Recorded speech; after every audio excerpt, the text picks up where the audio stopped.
کچھ لوگ کہتے ہیں صاحب مجھے اللہ نے لڑکی دی ہے، مجھے لڑکے کی ضرورت نہیں۔ ہو سکتا ہے کہ آپ کو اللہ نے لڑکی دی ہے، لڑکا نہیں ہے، آپ اپنی لڑکیوں پر خوش ہیں، یہ ہو سکتا ہے، مگر یہ کہنا کہ لڑکے کی ضرورت نہیں ہے یہ غلط ہے۔ لڑکے کی ضرورت تو نبیوں کو بھی پڑی ہے، نبیوں نے اللہ سے بیٹا مانگا ہے۔ ابراہیم علیہ السلام کو دیکھو، بوڑھے ہو گئے، کوئی بیٹا ان کا نہیں ہے، باپ نے گھر سے نکال دیا ہے، اللہ کی توحید کی دعوت دے رہے، ساری دنیا ان کی دشمن بنی ہوئی ہے۔ ابراہیم علیہ السلام اللہ سے دعا کرتے ہیں، رب ہب لی من الصالحین، پروردگار مجھے نیک بیٹا عطا فرما۔ بیٹا مانگا۔ ہمارے نبی کو بھی اللہ نے بیٹا دیا۔ یہ الگ بات ہے جو بیٹا پیدا ہوا، قاسم پیدا ہوئے بچپن میں انتقال کر گئے، عبداللہ پیدا ہوئے بچپن میں انتقال کر گئے، تیسرا بچہ پیدا ہوا حضرت ماریا کے پیٹ سے۔ اللہ کے نبی نے بڑے شوق سے اپنے بچے کا نام ابراہیم رکھا، اپنے باپ اپنے جد امجد حضرت ابراہیم علیہ السلام کے نام پر اپنے بچے کا نام رکھا، عقیقہ بھی کیا، آپ نے نام بھی رکھا اپنے بچے کا۔ عرب کے دستور کے مطابق آپ نے بچے کو دودھ پینے کے لیے دائی کے حوالے کر دیا، دیہات بھیج دیا۔ یہ الگ بات ہے، اللہ نے میرے نبی کی تقدیر میں یہ بھی لکھا تھا کہ اے میرے نبی، آپ کا کوئی بیٹا جوان نہیں ہو پائے گا، جوان نہیں ہونا ہے کسی بچے۔ تیسرا بیٹا پیدا ہوا ابراہیم۔ جب یہ بچہ 1.5 سال کا ہوا اور دیہات میں ایک آدمی کے گھر میں رہتا تھا، وہیں یہ بچہ دودھ پیتا تھا، وہیں رہتا تھا۔ بچہ بیمار ہو گیا، اللہ کے نبی کو بتایا گیا کہ آپ کا بیٹا بہت بیمار ہے۔ آپ صحابہ کرام کو لے کر کے پہنچے، آپ نے بچے کو گود میں لیا۔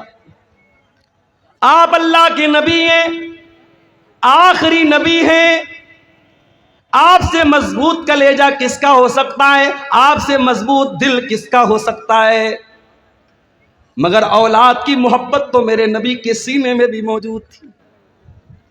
آپ نے دیکھا میرا اکلوتا بیٹا آخری سانسیں لے رہا ہے، دم توڑ رہا ہے، اللہ کے پیارے نبی کی آنکھوں سے آنسو جاری ہو جاتے ہیں، آپ کی آنکھوں سے آنسو گرنے لگتے ہیں، اور صحابہ کرام اپنے نبی کو روتا ہوا دیکھ کر کے کہتے ہیں اللہ کے نبی یہ ہم کیا دیکھ رہے ہیں، آپ رو رہے ہیں، آپ کی آنکھوں سے آنسو بہ رہے ہیں۔ آپ فرماتے ہاذی رحمت جعلها اللہ فی قلوب عبادہ، اے میرے صحابہ یہ آنسو محمد الرسول اللہ کے آنسو نہیں ہے، یہ ابراہیم کے ابا کے آنسو ہیں، یہ ابراہیم کے باپ کے آنسو ہیں، یہ ایک باپ کے آنسو ہیں جو محبت میں اپنے بیٹے کی جدائی میں نکل رہے ہیں، یہ ایک باپ کے دل سے نکلے ہوئے درد کے آنسو ہیں، رو رہے ہیں اللہ کے۔ آج تو پیروں اور فقیروں کو لوگوں نے یہ درجہ دے دیا ہے، پیر صاحب کو اتنا پاور ہے کہ ایک آدمی تقریر میں بیان کر رہا ہے، ویڈیو موجود ہے فیس بک کے اوپر، آپ جا کے دیکھ سکتے ہیں کہ شیخ عبد القادر جیلانی کا مرید تھا، قبر میں پہنچا مرنے کے بعد، منکر نکیر آئے سوال پوچھنے کے لیے، جیسے ہی سوال پوچھا شیخ عبد القادر جیلانی کے مرید نے کہا تمہیں معلوم نہیں میں کس کا مرید ہوں؟ کہا کس کے مرید ہوں؟ کہا میں غوث اعظم کا مرید ہوں، میں شیخ عبد القادر جیلانی کا مرید ہوں۔ اتنا سننا تھا، منکر نکیر بھاگ گئے، بھائی تیرے سے کوئی سوال نہیں کرنا، تجھ سے کچھ نہیں پوچھنا، تو اتنی بڑی ہستی کا مرید ہے۔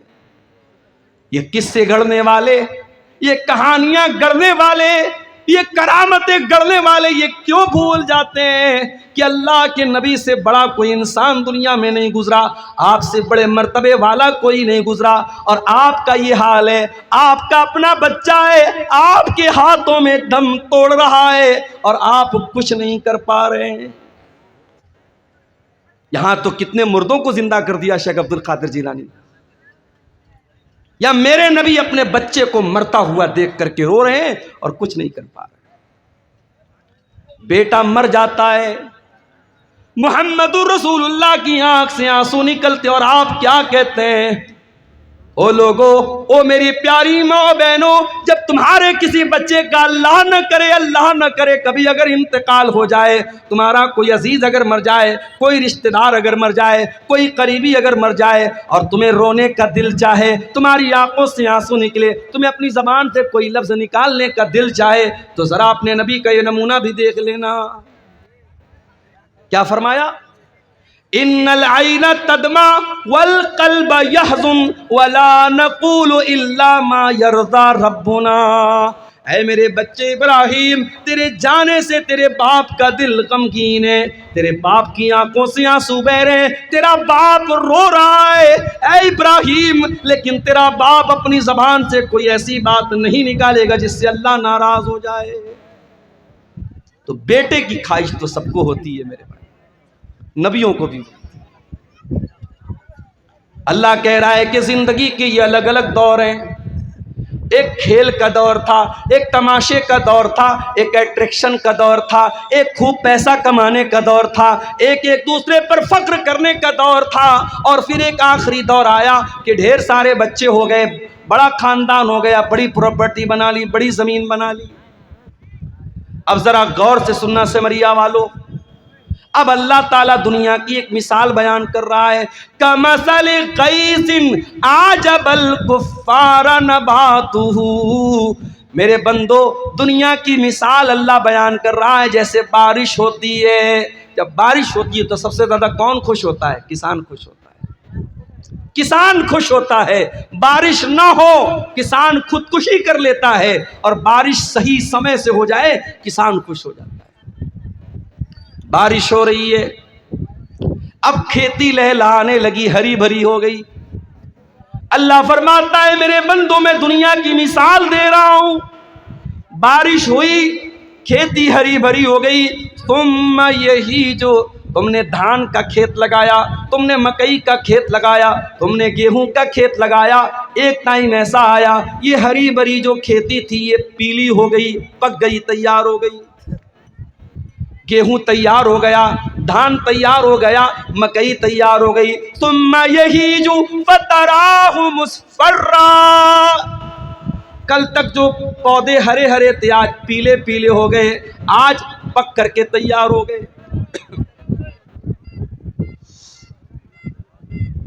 ثم یکون حطاما.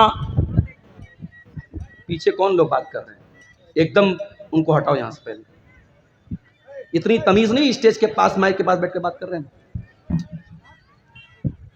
ثم یکون حطاما, پھر یہ کھیتی جب پک کر کے تیار ہو گئی اس کو کاٹ دیا گیا.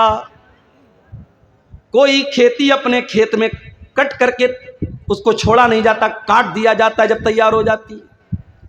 ابھی میرے پاس جے نگرہ کوئی جگہ ہے, جے نگر یا جے نگرہ اسی کٹیہار میں, وہاں کے لوگ میرے پاس آئے, نومبر میں ٹائم مانگ رہے تھے.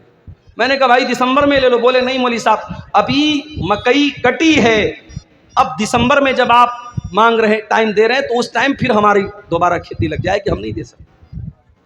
کھیتی کا سمے ہوتا. میں کسان نہیں ہوں, میں کھیتی نہیں کرتا ہوں, لیکن کھیتی کرنے والوں کے ساتھ رہتے ہوئے اتنا جان گیا کہ کھیتی کرنے کا ایک ٹائم ہے, کھیتی کاٹنے کا ایک ٹائم ہے. کھیتی تیار تو پھر اس کو کوئی روکتا نہیں, کھیتی کو کاٹ دیا جاتا ہے. اللہ فرماتا ہے ثم یکون حطاما, پھر کھیتی کو کاٹ لیا جاتا ہے. اے میرے بندو, تمہاری دنیا کی زندگی بھی ایسی ہی ہے. تمہاری جوانی جب ہوتی ہے تم ہرے بھرے ہوتے ہو, پھر بڑھاپا آتا ہے, 40 سال کے ہو گئے, 50 سال کے ہو گئے, اب تم پک چکے ہو, پیلے پڑ چکے ہو.